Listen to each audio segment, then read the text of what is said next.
Donc, grand jour, hein, Lucia et Sabenka. Énorme jour. Fantastique, formidable.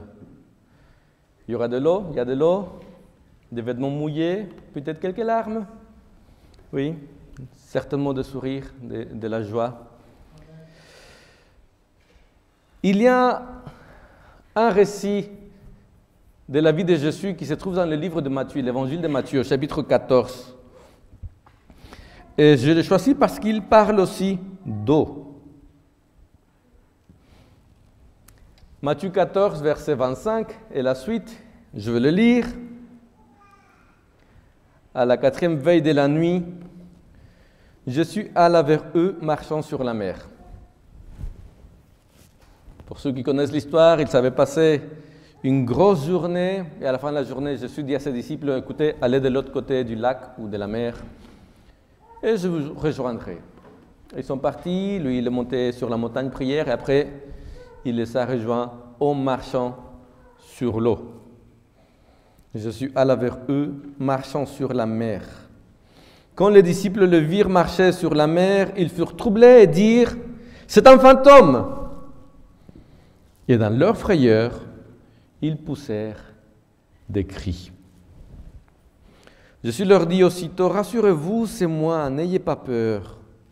Pierre lui répondit, Seigneur, si c'est toi, ordonne que j'aille vers toi sur les seaux.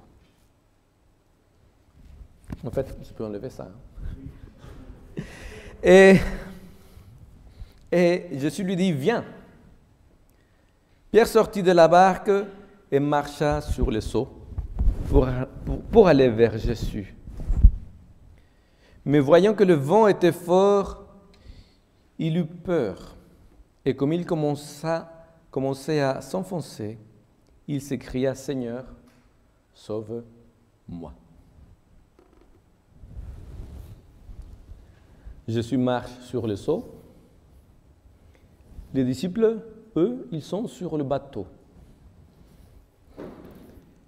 Le bateau, c'est quelque chose de très, très intéressant dans les évangiles. Il revient souvent.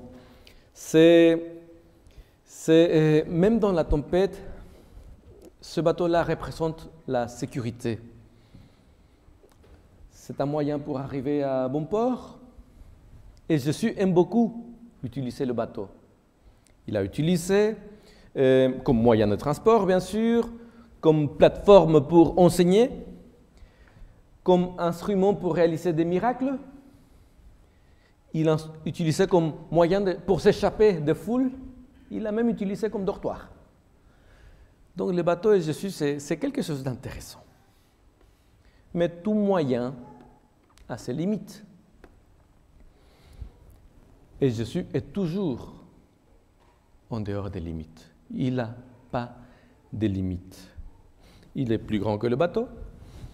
Il est plus grand que la tempête, que la mer déchaînée. Donc on se pose la question quand on voit ces disciples Pierre qui demandent « Je veux aller vers toi ». Est-ce que Pierre a vraiment compris qui est Jésus? Parce qu'il a quand même demandé « J'aimerais marcher sur les eaux ». Chose qui n'était jamais arrivée. Et on peut se poser aussi la question, pourquoi est-ce que Jésus le lui a permis? Il aurait pu dire non, reste à ta place. Hein? Ici, c'est que pour les élus, moi je suis l'élu, donc toi à ta place.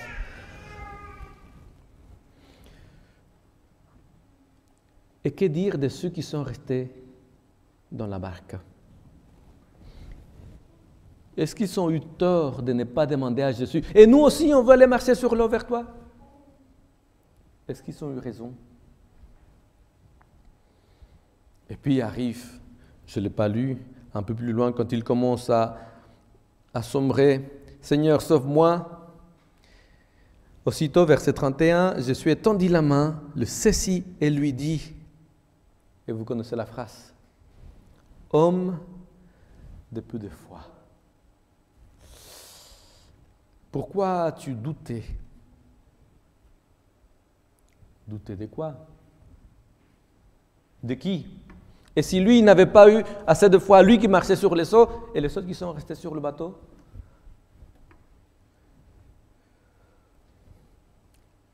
quelles étaient les intentions de Pierre quand il a dit à Jésus, laisse-moi marcher pour toi? Vous savez que les évangiles ne disent rien au sujet des intentions de Pierre. Ils racontent.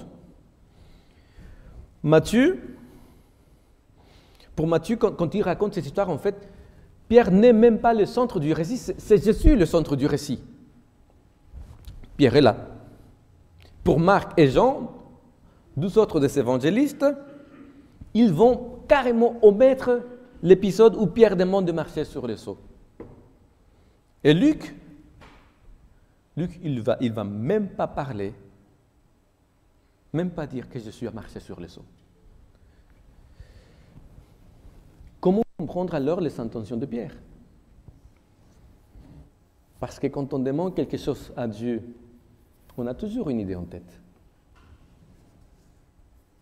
Et Pierre, on le connaît, on parle assez de lui dans les évangiles. Il était souvent impétueux, violent, peu réfléchi, pas pour autant bête, mais plutôt impulsif. Et donc, on se fait facilement l'idée que Pierre, voilà, impulsif comme il était, c'est toi, mais moi aussi je veux le faire. Et peut-être qu'il voulait se montrer supérieur aux autres, en faisant quelque chose qu'aucun autre disciple n'avait jamais fait, aucune autre personne, à part Jésus qu'il voyait là. Est-ce que c'est le cas? Peut-être que l'évangile de Matthieu nous donne une piste de réflexion pour tenter de répondre. Dans l'évangile de Matthieu au chapitre 10, versets 24 et 25, je suis en train de parler avec ses disciples. Et vous savez, vous vous rappelez, les disciples avaient ce problème de vouloir toujours savoir qui était le plus grand parmi eux. C'est moi, c'est toi. Jusqu'à la veille de la mort de Jésus. Qui est le plus grand? Et à cette occasion-là, Jésus va leur dire, nous rapporte Matthieu, le disciple n'est pas supérieur à son maître. Par contre, il va dire, il lui suffit d'être comme son maître et Seigneur.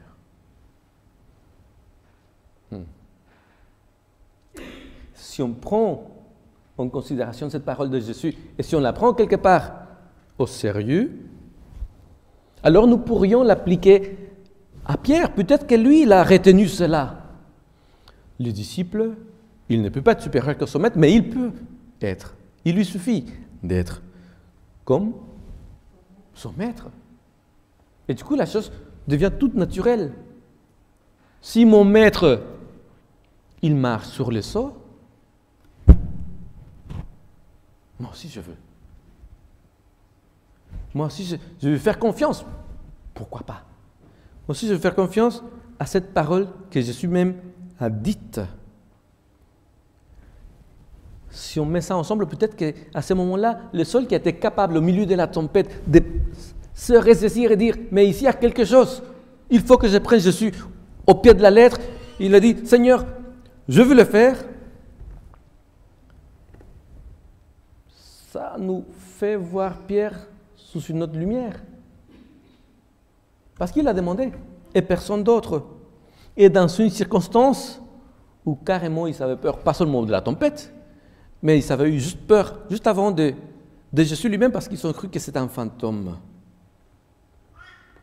Alors, cette démarche, on peut la comprendre comme une démarche de foi.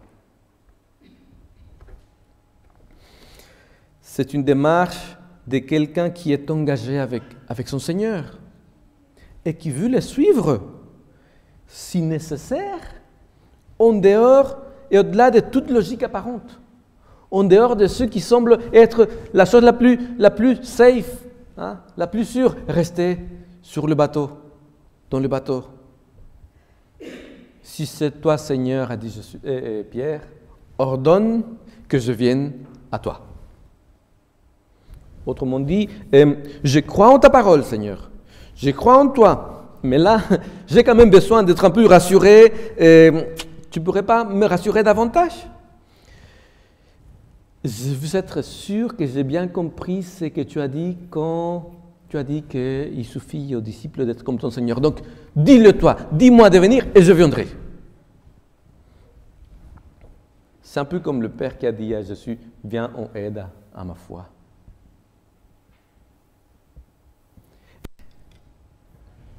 Je pense que cela, en tout cas personnellement, me permet de me faire une idée de pourquoi Jésus alors a accepté de lui dire, viens vers moi. C'est comme si Pierre avait compris quelque chose que les autres, pas encore, en tout cas pas tout à fait. Et ce n'est pas que parce qu'ils sont restés dans le bateau, ils avaient tort. C'est simplement que la foi, on ne grandit pas tous à la même vitesse. C'est des démarches différentes, c'est des expériences différentes. Et il y a quand même une différence entre le fait d'avoir une foi qui est encore un peu théorique et une foi qui se met en marche, qui devient action. Et là, en tout cas, Pierre, c'est un homme d'action. Et le voilà, Pierre, on l'a lu, qui marche sur les seaux. Nous n'allons pas le faire, on ne sait pas comment faire et ça ne serait pas le but non plus. Mais le voilà, Pierre, qui marche sur les seaux. Il va vers son maître, vers son Seigneur. Il sait que c'est le Seigneur lui-même qui l'a appelé finalement. Et donc, il sait que s'il marche sur les seaux, ça ne dépend pas de lui. C'est clair. Que ça dépend de Jésus. Donc, d'un pas bien ferme et bien mouillé, il marche vers lui. Et pourtant, tout en sachant cela, tout en vivant l'expérience de la foi pratique, l'expérience de la puissance de Dieu agissant pour lui, quelque part en lui, il sombre. Il s'enfonce. Seigneur, sauve-moi, je meurs. Dans quelle mesure c'était un cri d'angoisse? Dans quelle mesure c'était un cri de la foi?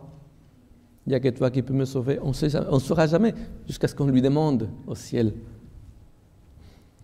Et voilà la réponse de Jésus qui peut être comprise de manière très dure. Homme de peu de foi, pourquoi as-tu douté?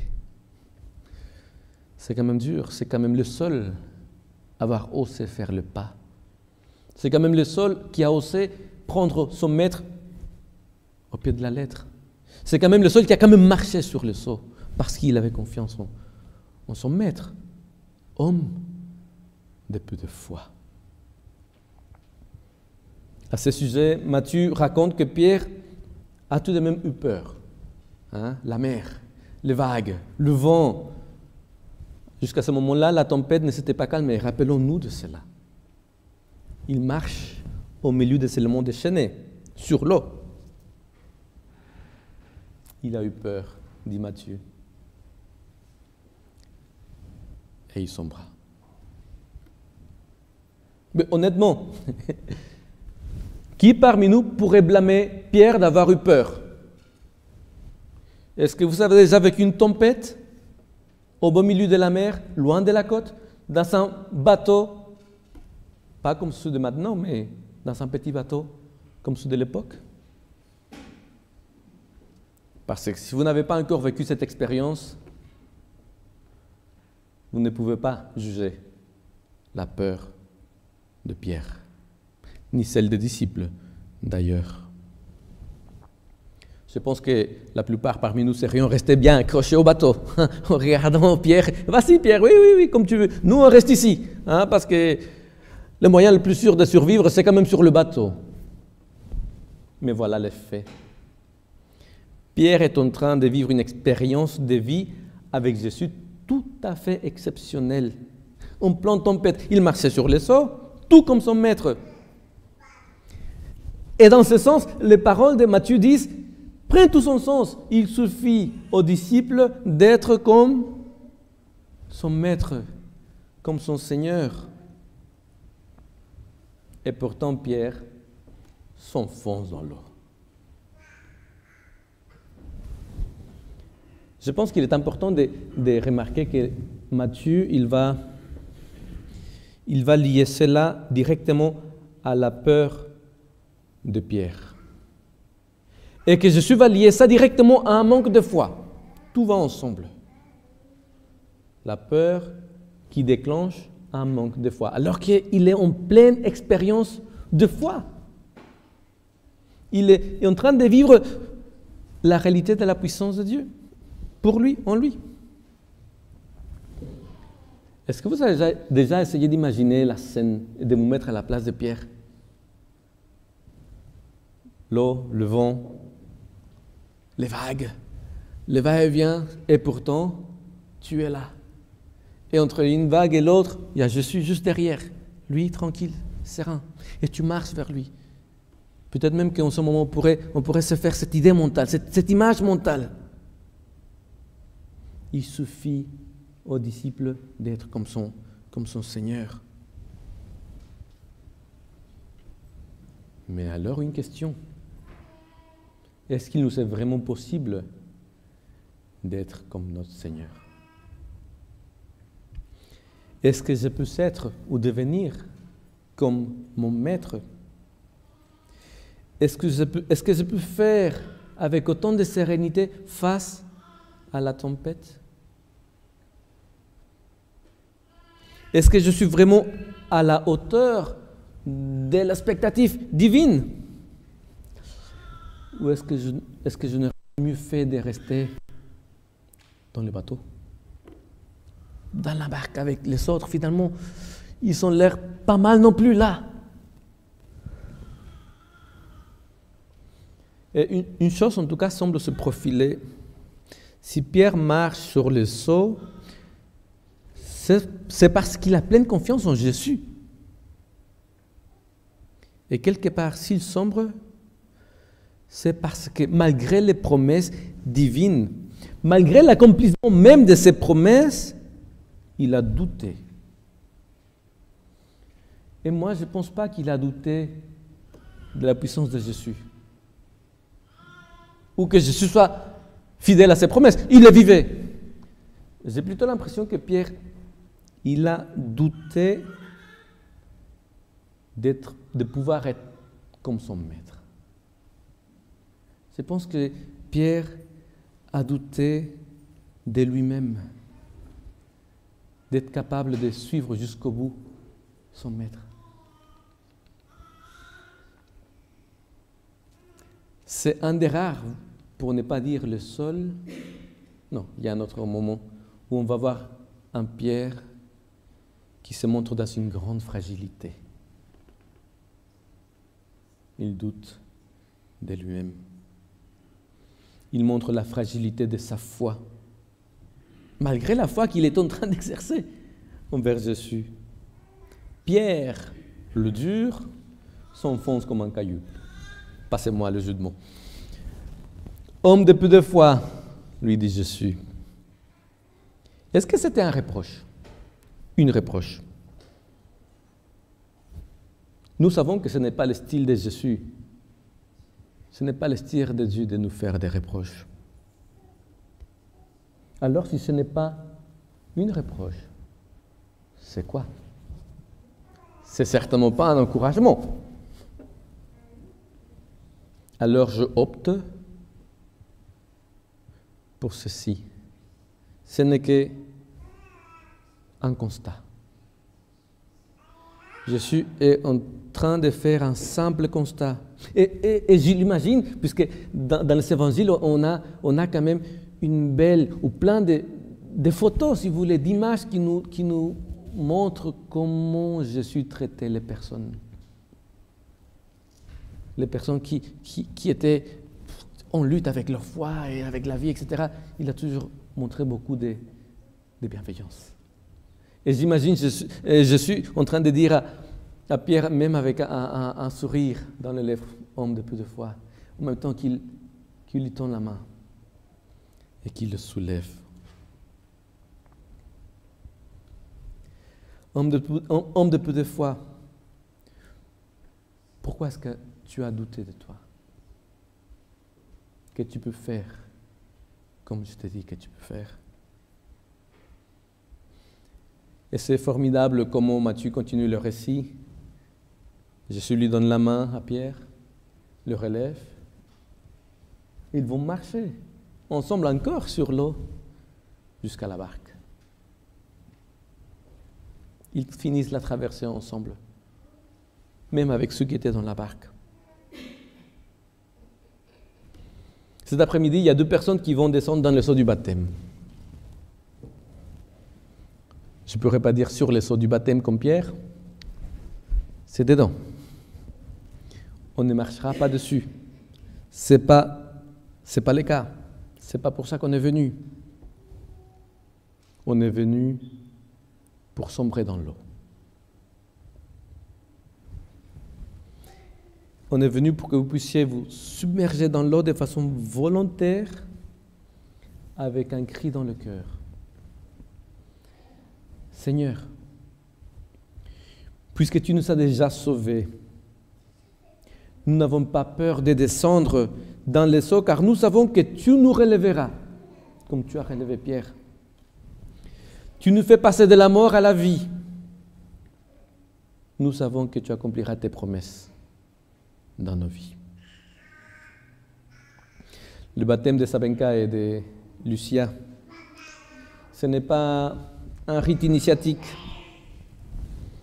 L'eau dans laquelle vous allez descendre, elle ne va pas transformer vos vies. Elle a été même chauffée, donc du coup, vous n'allez même pas sursauter quand vous allez entrer dedans. C'est simplement un acte d'obéissance volontaire et personnel à un des commandements de Jésus. Vous avez entendu sa voix, vous y avez cru, et vous voulez faire la profession de votre foi en Dieu, en descendant dans le seau du baptême. Et par ce geste, tel que la Bible nous l'enseigne, vous dites au Seigneur, Seigneur, donne-nous de ton Saint-Esprit. Autrement dit, tout comme Pierre, vous devenez des disciples de Christ et vous l'authentifiez par votre baptême. Tout comme Pierre, vous serez la manifestation de Dieu dans vos vies. Tout comme Pierre, vous traverserez des tempêtes. Et parfois, vous pourrez marcher sur le seau. Mais il est plus que probable que la plupart du temps, vous devrez nager. Et que vous serez fatigué. Et que parfois, vous sentirez que vous sombrerez. Mais n'ayez pas peur de crier à cause de l'angoisse ou par la foi, Seigneur, sauve-moi, que je péris. Mais pendant cette traversée-là, pendant les tempêtes de la vie, à ce moment où vous sombrerez, vous n'aurez pas que le Seigneur. Vous nous serez aussi, nous tous, l'Église, qui seront peut-être les saints dans le bateau, d'autres à côté de vous en train de nager, d'autres peut-être aussi en train de sombrer. Mais il y aura toujours une main pour accompagner celle du Seigneur, pour vous relever. En tout cas, pour vous tenir à flot, en vous disant, ne cesse pas de croire que c'est possible. Tu peux le faire.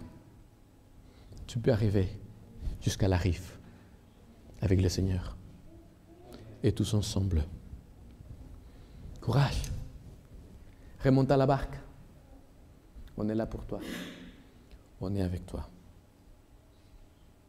Alors je vous invite à venir ici, on va faire votre profession de foi.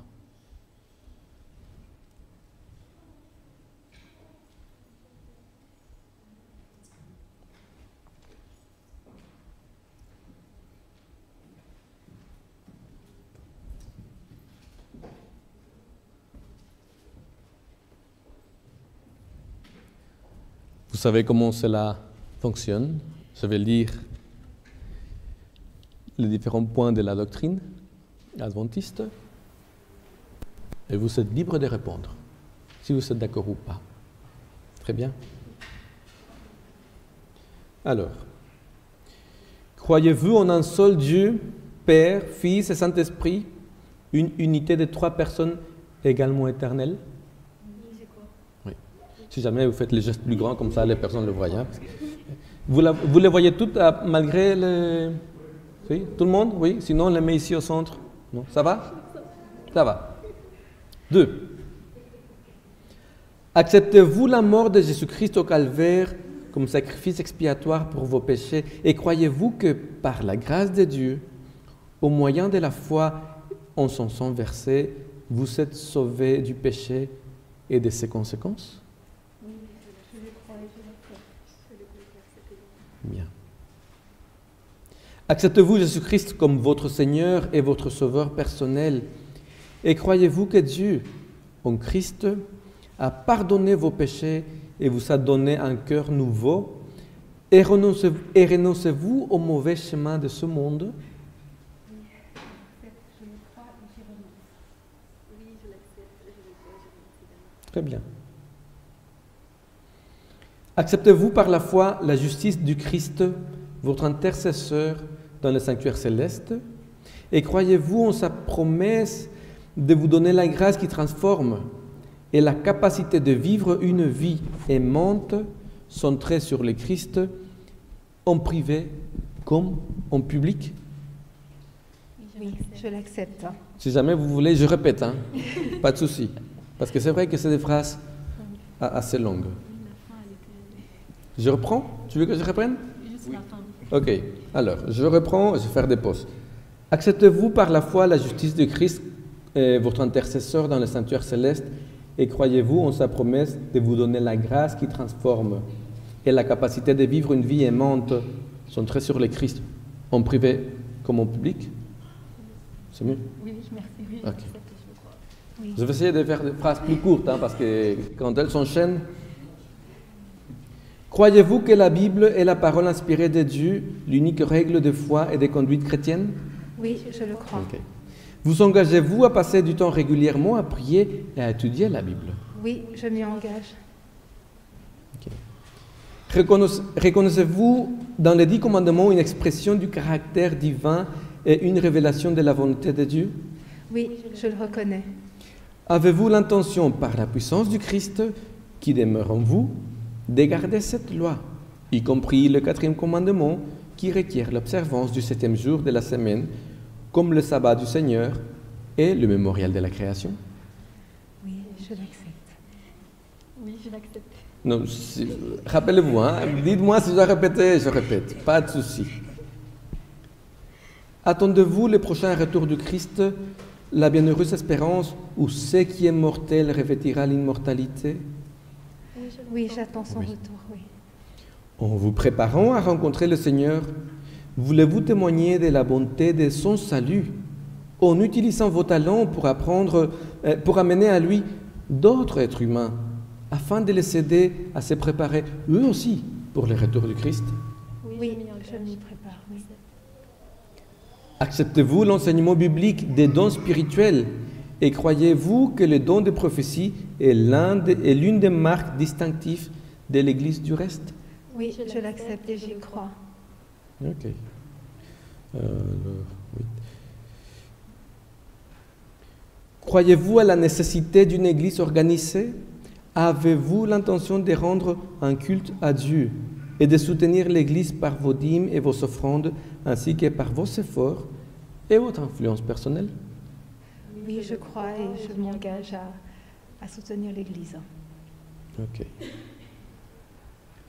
Connaissez-vous et comprenez-vous les principes bibliques fondamentaux tels qu'ils sont enseignés par l'Église adventiste du 7e jour? Avez-vous l'intention, par la grâce de Dieu, d'accomplir sa volonté en mettant votre vie en harmonie avec ces principes? Oui, je les comprends et je m'y engage. Oui, je les comprends et je m'y engage également. Ok. Acceptez-vous l'enseignement du Nouveau Testament au sujet du baptême par immersion et désirez-vous recevoir ce baptême pour exprimer publiquement votre foi en Jésus et dans son pardon de vos péchés?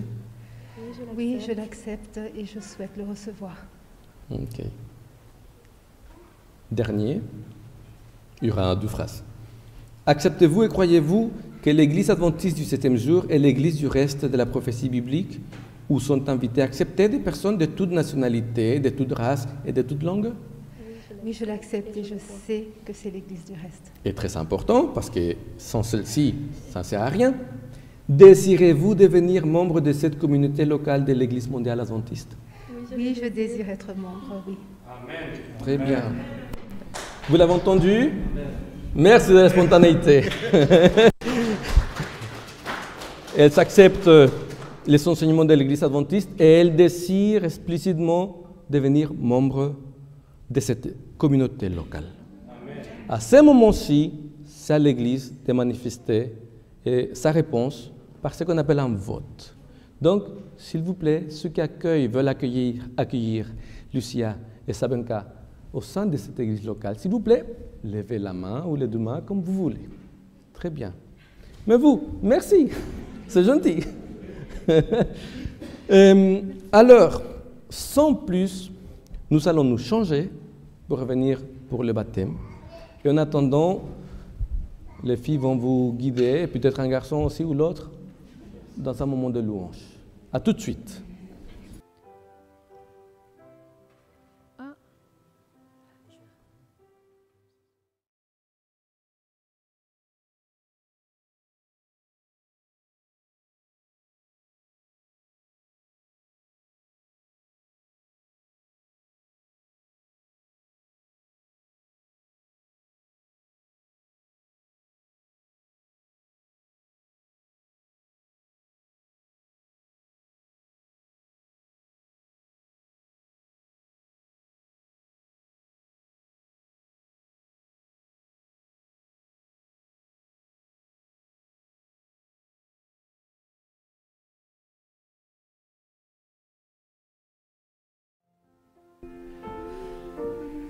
C'est un moment unique. On se donne à Dieu. Bon, tu t'es déjà donné à Dieu, mais là c'est officiel. Tu te fiances au Seigneur. Oui. Et la famille, les amis, l'Église sont là pour donner foi de cela. Oui. Tu es prête?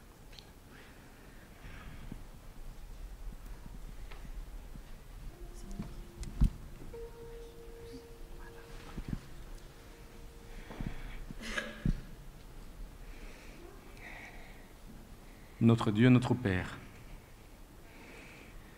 c'est un après-midi de fête, de joie. C'est un après-midi, Seigneur, où Lucia, qui a tellement attendu pour le voir arriver, peut te dire, par le baptême, je t'aime devant tout le monde. Seigneur, toi tu l'as fait sur la croix. Et tu lui as dit, pour toi, tu ne dois pas aller et mourir sur une croix, il te suffit de passer par le baptême. Symbole de vie, de mort, de résurrection, de nouvelle vie.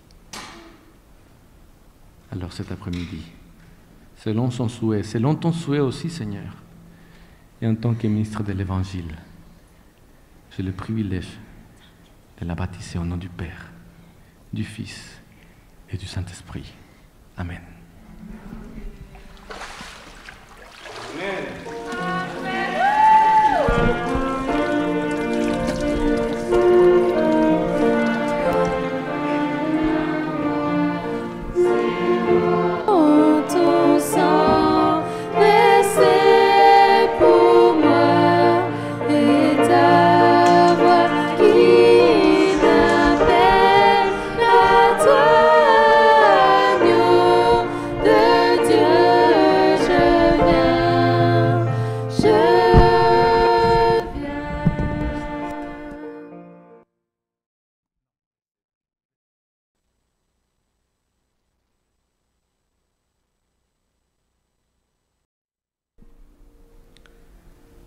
Ça fait un moment qu'on se côtoie, qu'on se croise, qu'on se recroise. Et finalement, on est dans cette eau. Merci Sabenka. Merci d'avoir voulu partager ça avec nous. Merci d'avoir fait le pas de le faire publiquement. Ce n'est pas toujours facile. Et le Seigneur le sait. Mais cette famille que tu n'arrives pas trop à regarder en ce moment, elle t'aime. Et c'est tant mieux. Tu ne feras pas ton chemin toute seule. Tu es prête?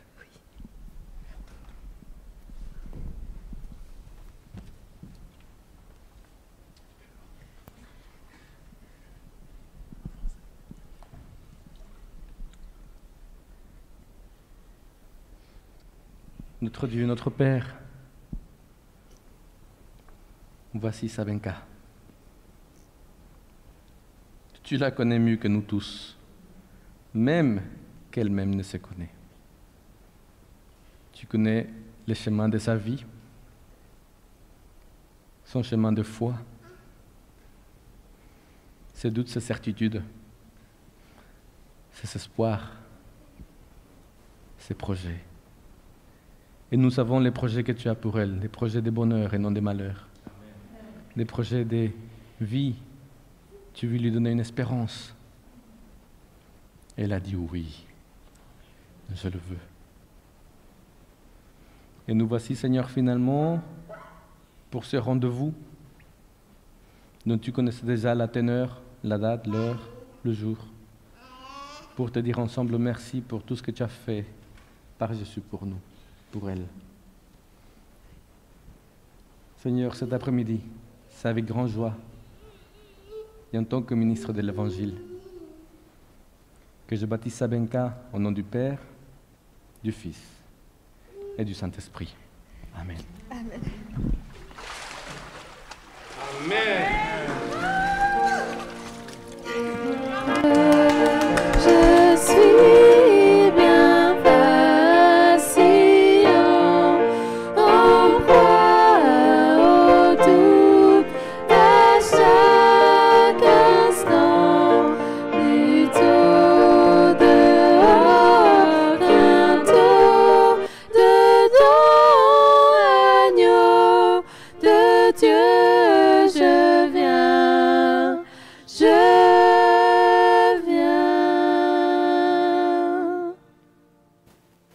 Tout à l'heure, je me suis un peu retenu quand on a pris le vote pour la profession de foi et que j'ai vu les amis et la famille de Lucia aussi voter pour elle. Je me suis retenu et leur dit, puisque vous vous considérez déjà de la famille, il y a la place pour tout le monde. Mais sachez qu'il y a la place pour tout le monde. C'est une démarche de vie. Ce n'est pas quelque chose de léger. C'est quelque chose qui vaut la peine d'être vécu. Alors, si jamais ça vous a titillé, ne fût-ce qu'un peu, n'hésitez pas à parler avec Sabenka, avec Lucia, et leur demander comment ça se fait que tu en es arrivé là. On est heureuse?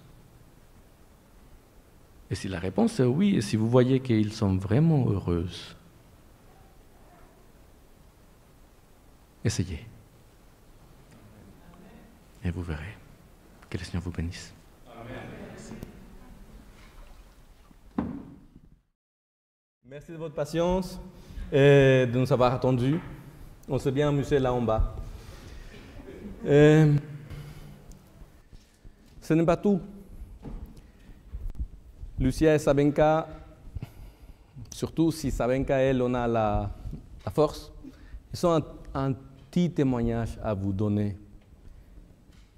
Qu'est-ce qui a fait le déclic pour dire, Seigneur, d'accord, je suis à toi.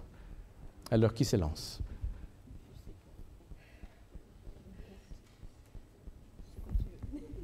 Donc, je choisis moi.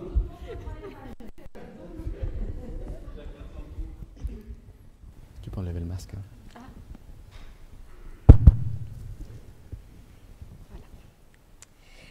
Alors, tout d'abord, merci à tous. Merci vraiment d'être venus aujourd'hui, de m'accompagner pour ce grand pas, pour ce nouveau chapitre de ma vie. Merci. Merci à Frère Fragonard en particulier pour toutes les leçons que tu as fait avec moi, d'avoir pris de ton temps chaque semaine. Un grand merci. Et je remercie Jésus parce que il n'y a pas eu de déclic maintenant, à proprement parler. Pour moi, ça a toujours été une évidence. Je suis adventiste depuis mes 5-6 ans par mon père. Donc, pour moi, ça a toujours été évident de donner ma vie à Jésus. Pour moi, j'ai toujours pensé que ce serait durant mes 12, 13 ans, 11 ans, parce que j'ai toujours voulu me faire baptiser tôt, mais malheureusement, les aléas de la vie font que j'ai dû quitter Haïti et donc je suis venue ici. Et j'ai passé plusieurs années sans aller à l'église parce que ma tante et son oncle, ils me disaient qu'il n'y avait pas d'église adventiste ou quoi ici. Et donc, je l'accompagnais de temps en temps dans des églises catholiques à la basilique. Mais sans vraiment, j'étais juste là comme ça, sans vraiment, parce que voilà, c'était pas ma foi, c'était pas ma religion, mais juste pour les accompagner parce que c'était hors de question que je reste à la maison. Et du coup, voilà. Et un jour, j'ai cherché par moi-même et j'ai trouvé. Et comme par hasard, j'étais à l'école. Il y avait Rachel que je connaissais déjà. Et un jour, justement, on était censé faire un dîner dans un parc. Et j'étais chez un ami avec Rachel, on cuisinait. Et là, justement, on parlait de notre religion. Et là, je disais que j'étais adventiste. Et il y avait Rachel. Et c'est là qu'elle m'a dit « Ah, moi aussi, je suis adventiste et tout. » Et du coup, je lui ai demandé « Mais tu vas dans quelle église ?» Et là, je lui ai dit « Mais j'ai visité une église, mais c'était fermé. » Et je lui ai donné l'adresse. Et elle m'a dit « Ah, mais c'est là que je veux aussi. » Et du coup, ben voilà, ça a commencé comme ça. Et depuis ce jour, je viens à l'église. J'ai fait de belles rencontres. Encore, voilà, un grand merci à tous. Et je suis très contente aujourd'hui de passer ce cap. Voilà. Merci. Merci.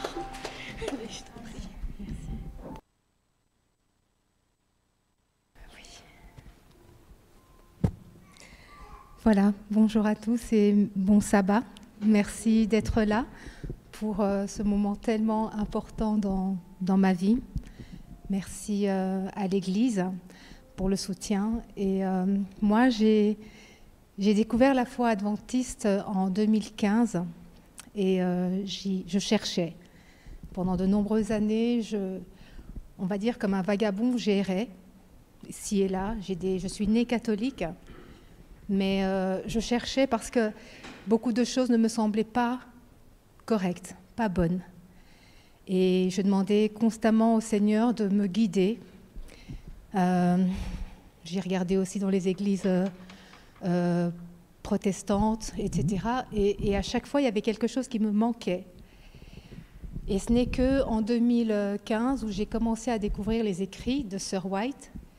Et petit à petit, je me suis rendu compte en vérité que voilà, il y avait des choses qui n'étaient dites nulle part ailleurs. Et ces choses correspondaient effectivement à ce que je cherchais profondément dans ma vie. Et c'était comme un accomplissement. Mais je suis consciente que mon baptême n'est que le début. C'est le début d'un grand chemin, d'un long chemin. Et grâce à vous, grâce au Seigneur, grâce à la force qu'il me donne tous les jours, je prends conscience de plus en plus que marcher sur ses voies, porter sa croix, malgré les difficultés, mène à la victoire et à la vie éternelle. Et c'est ça mon objectif. Et je souhaite vraiment être au service du Seigneur, qu'il m'utilise dans ce qu'il a à faire et que par lui, nous puissions ensemble avancer. Voilà, je suis vraiment très heureuse de pouvoir vivre ce jour. Amen.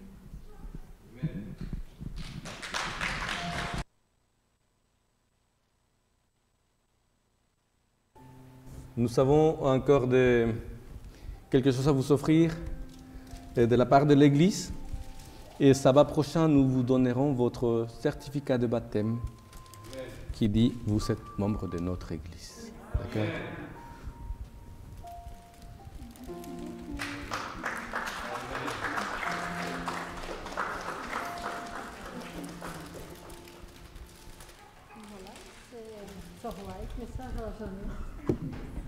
Bonne lecture. Un très très grand merci. Alors, comme tu prépares de bons repas, voilà, ben, je voulais... Tu connais les propriétés de ce que tu mets sur la table. En même temps, ce sont des remèdes pour avoir une bonne santé. Merci. Donc, j'ai pensé à ta santé, voilà. Merci. Donc, le pouvoir curatif des plantes et message pour la jeunesse, pour Sabenka, okay? De la part de l'Église. Merci donc à l'Église. Okay. Bien. Entre tes mains, j'abandonne. Nous mettons ensemble pour ce dernier chant.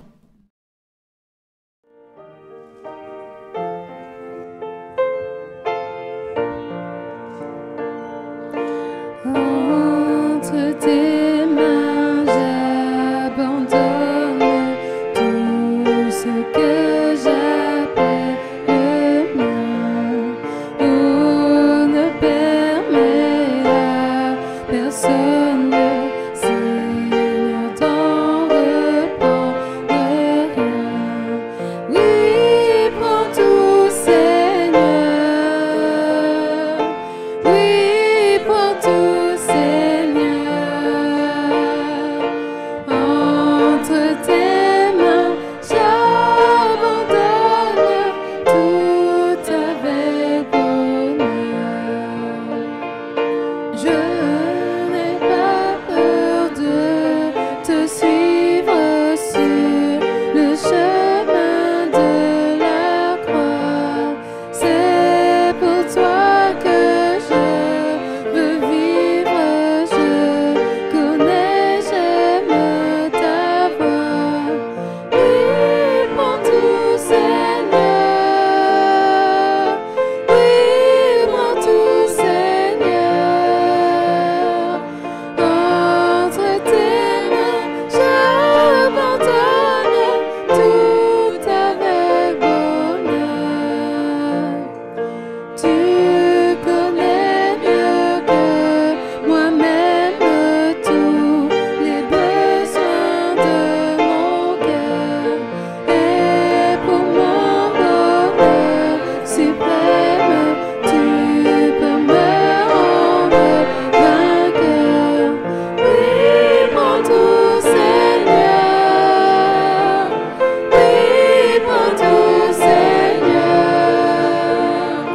Entre tes mains, j'abandonne tout avec bonheur.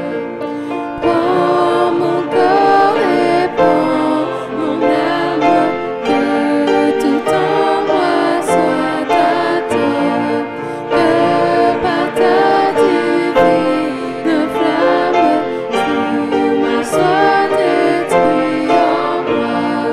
Oui, prends tout, Seigneur.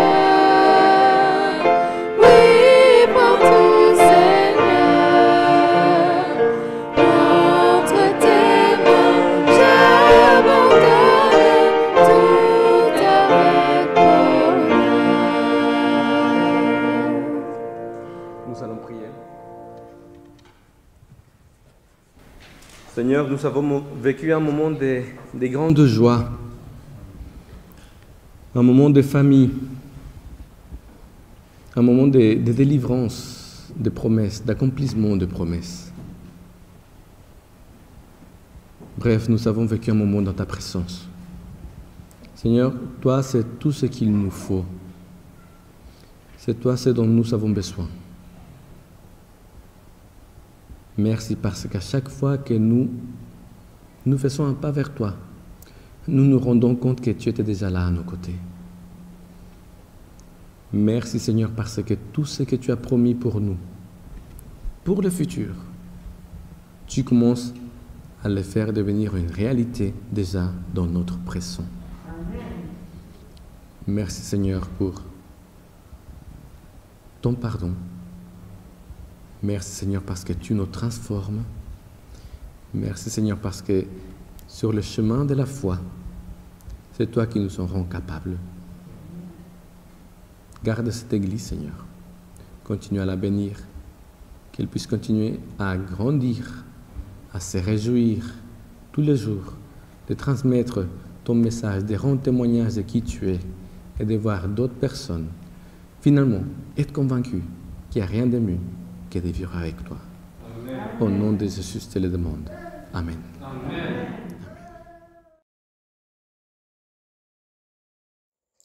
Shalom à tous, j'espère que chacun se porte bien par la grâce de Dieu. Voilà, on m'a proposé de faire une petite vidéo pour vous parler de l'après-baptême, des choses que j'ai pu remarquer et de l'action de Dieu dans ma vie. Alors, je trouve cette idée de témoignage très intéressante et j'espère qu'il édifiera ceux qui en ont besoin.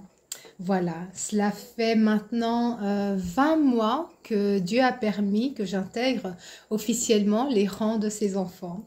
Et je prends une petite parenthèse pour remercier encore les frères et sœurs qui ont permis la réalisation de cette journée, de cet après-midi, qui restera à jamais gravé dans ma mémoire par la mise en place de la logistique nécessaire et aussi tous ceux qui m'ont accompagné dans leurs prières. Que Dieu vous bénisse. Voilà, il s'est passé beaucoup de choses et j'ai remarqué que Dieu a agi dans ma vie de façon très intéressante, mais aussi dans la vie des personnes autour de moi. Il y a 5 points que j'ai relevés, il y en a beaucoup plus, mais les 5 que j'expérimente au quotidien et que je peux voir au quotidien sont assez intéressants. Le tout premier point que j'ai remarqué, c'était ce sentiment profond de sérénité que le Seigneur m'a accordé. J'arrive à appréhender les choses avec beaucoup plus de calme. Il y a des situations qui se seraient présentées à moi pour lesquelles j'aurais réagi de manière beaucoup plus révoltée. Chose que je ne fais plus parce que j'arrive à avoir un recul nécessaire à la préservation en fait de cette paix qu'il m'a accordée. Il y a aussi cet esprit de discernement qui est beaucoup plus grand. La manière dont j'arrive à analyser les choses, à les comprendre, la clarté avec laquelle elles se présentent à moi, c'est aussi quelque chose que j'ai remarqué fortement. Il y a, suite à cela aussi, le troisième point qui est cette confiance absolue que je place en Dieu, en ses promesses, en l'action, en son action dans ma vie, dans la vie des miens, dans la vie de son Église, la manière dont les choses évoluent. Il me prouve chaque jour, dans chaque domaine, qu'il est au contrôle. Et cette confiance me permet de lâcher prise en fait. Il y a également ce quatrième point qui n'est pas du tout négligeable, c'est cette envie qui est beaucoup plus grande de partager la parole de Dieu autour de moi. J'utilise chaque occasion que le Seigneur met devant moi pour pouvoir parler de lui, pour pouvoir partager la bonne nouvelle et aussi pour affirmer mon identité chrétienne qui n'est plus du tout quelque chose que je garde pour moi ou que je partage qu'avec mes proches, mais voilà, je me laisse réellement être utilisé avec plus de liberté. Aussi, j'ai remarqué un dernier point qui est vraiment très je dirais pas surprenant, mais quelque chose que j'arrive à ressentir très profondément. C'est dans la prière. Ma prière est différente. La relation que j'ai avec le Seigneur lorsque je prie est complètement différente. Elle est beaucoup plus profonde, elle est beaucoup plus intense aussi et je ressens sa présence qui est à la limite du palpable. Et c'est quelque chose aussi, je dirais pas nouvelle parce que sa présence a toujours été dans ma vie, mais elle n'a jamais été aussi intense qu'elle ne l'est maintenant. Et une petite parenthèse, un autre point qui par contre là n'a pas changé, c'est au niveau de ma sensibilité. J'ai une sensibilité qui est très grande par rapport aux choses qui m'entourent, par rapport à la beauté de la nature qui se trouve autour de moi, à la beauté qui se trouve dans chaque être humain.